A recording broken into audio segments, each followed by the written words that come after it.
तो आज देखने वाले हैं 12वीं गणित सितंबर माह के असाइनमेंट के बारे में। आपको यहाँ पर सभी प्रश्नों को बहुत अच्छे से समझना है, प्रयास कीजिएगा समझने का और बिना नकल किए यहाँ पुस्तक को देखकर उसको जो कहते हो न छापें।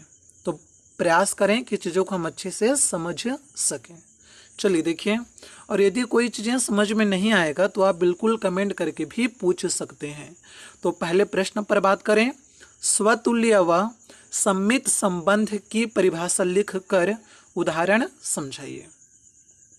अब जैसे देखें, स्वतुल्य संबंध आखिर होता क्या है। यदि हम कोई भी एक सेट ले रहे हैं, एक समुच्चय ले रहे हैं, जैसे कि सेट संख्याओं का हो सकता है, अल्फाबेट का हो सकता है, किसी वस्तु का हो सकता है, व्यक्ति का हो सकता है। तो इस प्रकार से हम कोई भी एक सेट लेकर चल रहे हैं, एक समुच्चय लेते हैं और उस समुच्चय में हम संबंध आर को स्वतुल्य कब मानेंगे? जब हम उस सेट में, समुच्चय में कोई भी दो अवयव को लेते हैं। जैसे यहाँ पर एक्स वाई क्या होगा? उस सेट का अवयव होगा।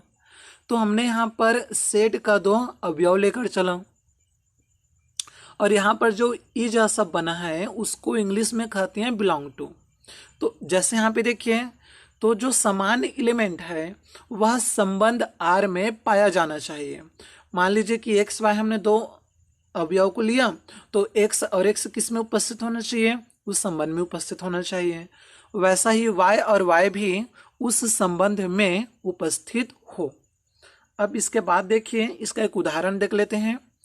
तो यदि ए एक सेट है जिसमें हमने तीन अवयव को लिया, 1 2 3, तो ए सेट कहलाएगा, 1 2 3 उसका अवयव कहलाएगा। इंग्लिश में उसको एलिमेंट बोलते हैं।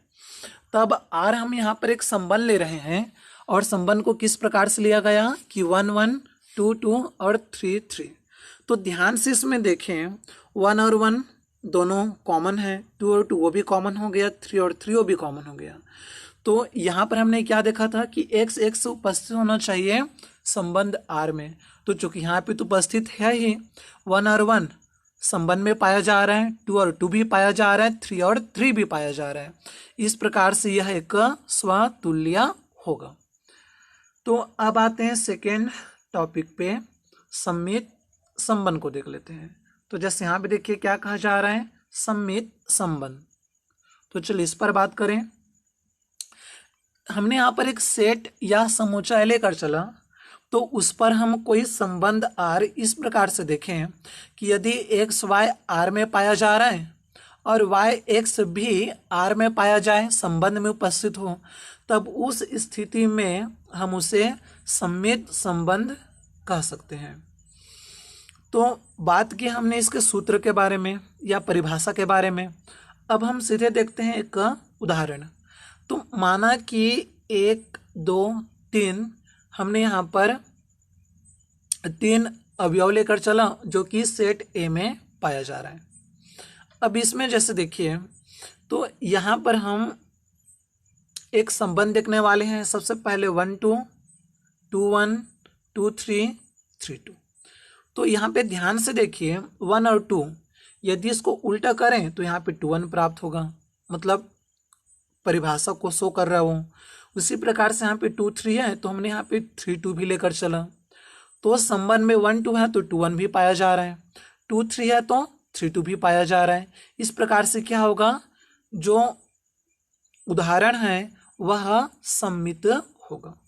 तो हमने इन दोनों चीज़ों के बारे में बात किया। अब आते हैं अगले प्रश्न 2 में, पहला का दूसरा। प्रतिलोम त्रिकोणमितीय फलनों का मान ज्ञात कीजिए। तो यहाँ पे ध्यान से देखिए, 2 प्रश्न दिया गया। सबसे पहले हम देखें कि साइन 45 अंश का मान होता है 1/वर्गमूल 2। जैसे यहाँ पे देखिए क्या है कि साइन 45 अंश का मान होता है क्या, 1/वर्गमूल 2।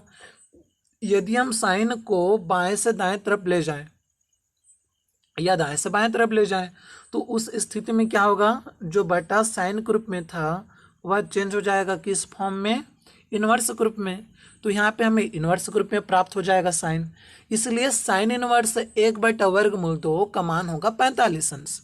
अब इसको हम लोग रेडियन में कैसे चेंज करते हैं, तो पाई के फॉर्म में या रेडियन में चेंज करने के लिए हम दिए गए त्रिकोणमिति मान में पाई बटा, ध्यान से अच्छे से देखिए, पाई बटा 180 अंश को सीधे मल्टीप्लाई कर देते हैं। तो यहाँ से क्या होगा, पाई कटेगा, पाई एकम पाई और पाई चौक क्या आ गया 180।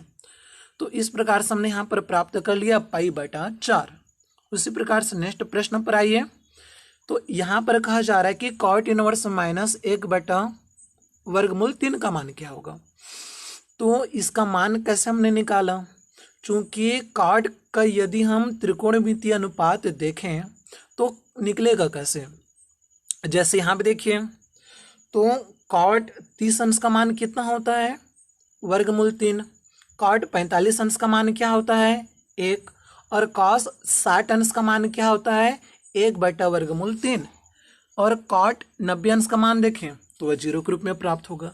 अब इसका इन्वर्स लेते जाते हैं। इन्वर्स कैसे लेंगे, तो यदि हम कॉट 120 अंश लें तो वह 1/√3 आएगा, लेकिन द्वितीय चतुर्थांश में कॉट को हम माइनस में लेकर चलते हैं क्योंकि कॉस माइनस होता है।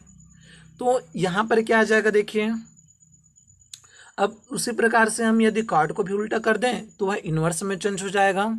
तो कॉट इन्वर्स -1/√3 का मान आया 120 अंश, और यदि 120 में हम फिर से पाई बटा 180 को मल्टीप्लाई करें तब क्या आएगा देखिए, तो उस स्थिति में आपस में कट जाएगा। सबसे पहले हम यहाँ से 0 को कटा लेंगे। तुमने यहाँ से 0 को कटाया, जैसे देखिए कि आपका 0 कट गया, और यदि हम इसको 6 से भाग दें तो 6 दूनी और 6 दिया, तो कितना आ गया यह, तो हमें यहाँ प्राप्त हो गया 2π/3। तो इस प्रकार से हमने दोनों क्वेश्चन को सॉल्व किया। तो ये तो हो गया पहले प्रश्न के बारे में। अब आते हैं सेकंड क्वेश्चन में। तो देखिए दूसरे प्रश्न में क्या कहा जा रहा है कि सिद्ध कीजिए कि पूर्णांकों के समुच्चय जेड में परिभाषित संबंध, तो यहाँ पे क्या संबंध दिया गया कि हम आर इस प्रकार से संबंध बनाएंगे जहाँ पर a-b 2 से विभाज्य हो सकता है। तो चलिए स्टार्ट करें। सबसे पहले हम लोग देखते हैं स्वतुल्यता।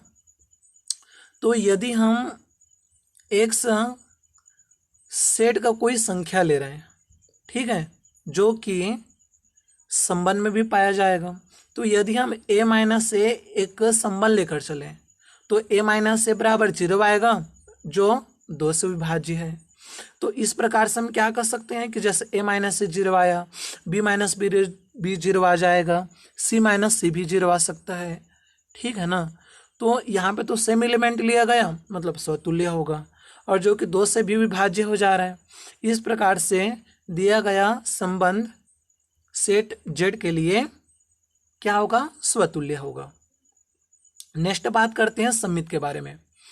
तो यदि ए और बी जेड में पाया जा रहा है और हमने ए बी एक संबंध लेकर चला आर में, तो a-b यदि हम मान लें कि 2 से विभाज्य हो जा रहा है, हमने यहाँ पर मान के चला कि जो a-b है वह 2 से विभाज्य हो जा रहा है, तो उस स्थिति में क्या होगा कि माइनस लेकर चलें तो माइनस पूर्णांक को शो करता है, तो -a-b यह भी 2 से विभाज्य होगा। अब माइनस और प्लस का मल्टीप्लाई करें तो माइनस आएगा, माइनस माइनस यहाँ पर प्लस आ जाएगा।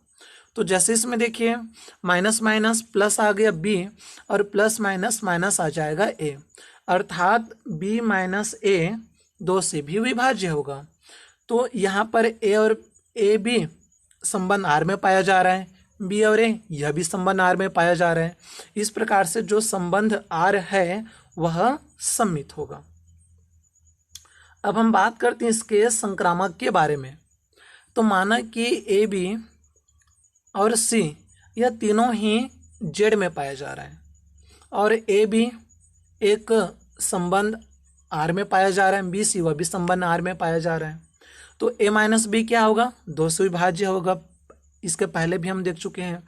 बी सी वह भी यदि 2 से विभाज्य हो जा रहा है, तो यदि हम इन दोनों को प्लस करें तो यदि यहाँ पर प्लस किया जाएगा उस स्थिति में क्या होगा, माइनस बी और प्लस बी आपस में तो कट जाएगा, तो बचा क्या, ए माइनस सी, अर्थात ए माइनस सी भी 2 से विभाज्य हो सकता है, क्योंकि ए माइनस बी, बी माइनस सी वह भी 2 से विभाज्य हो रहा है, दोनों को प्लस करेंगे वह भी 2 से विभाज्य होगा।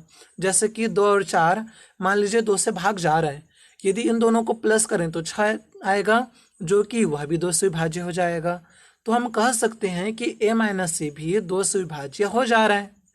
तो यहाँ पर क्या होगा, ए से आर में पाया जाएगा, संबंध में पाया जाएगा। इस प्रकार से ए बी, बी से और ए सी संबंध आर में पाया जा रहा है, तो आर जो है संबंध संक्रामक होगा। तो इस प्रकार से हमने 2 क्वेश्चन के बारे में बात किया। अगले वीडियो में हम बाकी अन्य 3 क्वेश्चन के बारे में भी बात करेंगे, उसको जानने का प्रयास करेंगे और समझने का प्रयास करेंगे। यदि आपको कुछ भी चीज़ें समझ में नहीं आया तो आप कमेंट के थ्रू भी चीज़ों को पूछ सकते हैं। तो प्रयास कीजिए बहुत अच्छे से समझने का, जो समझ नहीं आया उसको आप पूछ सकते हैं। तो प्लीज़ आप पुस्तक को, कॉपी को ज्यों का त्यों मत उतारिए, उसके बजाय आप चीज़ों को समझ